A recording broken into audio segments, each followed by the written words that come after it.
Good day, sir. This is Cadet Lawag. I'm going to present or discuss the EPLAN1D. The tools that I am going to use is first, the chart. Second is the two types of triangles ruler, compass divider, pencil, and some scratch of paper. The scenario: at 10:30 hour, the ship is on course 225 degrees truth times knots. With the use of visual methods, the OOW observe a geopoint. Lighthouse which bear 0.25 degrees relative with a distance of 10 nautical mile after an hour. The same object was abeam to starboard. In this chart here, we are going to determine where a geopoint located, and the bearing of a geopoint is 25 degrees relative. So first, we're going to convert true bearing because according to the rule, bearing taking from electric compass, bearing must convert into bearing before you can plot it into the chart. So, we should determine first the heading at the course. We have it here, and the heading is 225 degrees truth plus the relative bearing, which is 0.25 degrees relative. We should add it to make it true bearing. We have it here equals to 250 degrees truth. So, and we can plot it into the chart. In a geopoint lighthouse, we will measure 250 degrees, which makes our first loop. This is our first loop, and now we are going to measure the distance of the 10 nautical mile. Now we will get the first loop.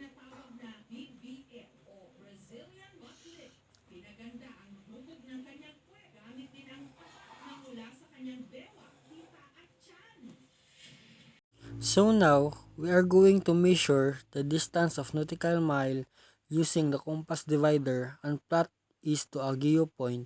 So this point make our fixed position at 10:30 hour. Our course for heading is 225 degrees truth and put it to the fixed position.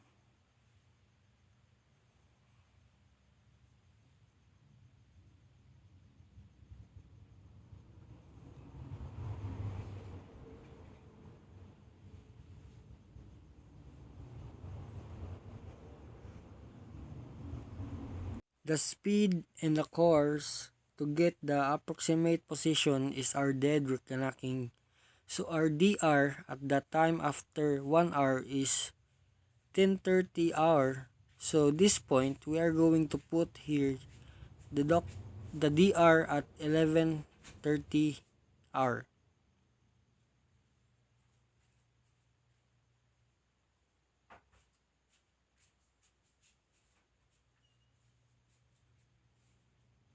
So this point we are going to put here the DR at 11:30 hour.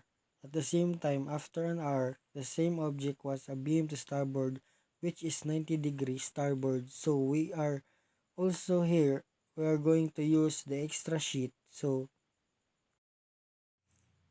next thing to do is to get running fix. So to get the running fix, we are going to transfer first loop at the hour of 10:30 to the dead reckoning. This is called how the transfer. And lastly, plot the course 225 degrees and put it to RDR. And now, to determine our longitude and latitude. And our latitude is 9 degrees and 33 minutes north. And the longitude is 129 degrees and 39 minutes east.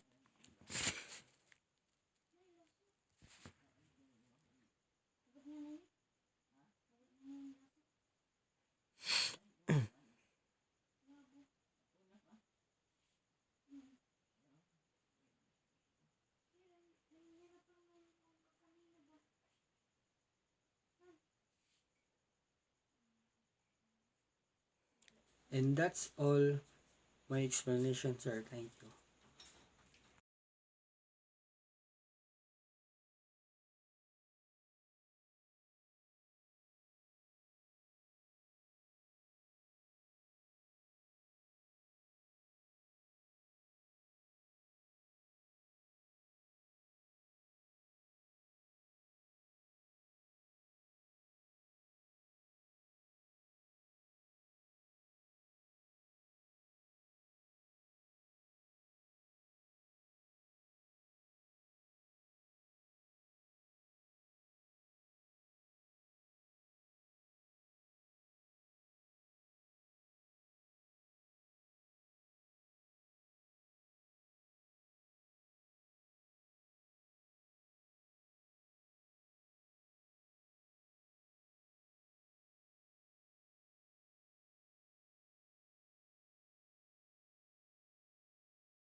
And now, we are going to move our excellent cause we have now our new position.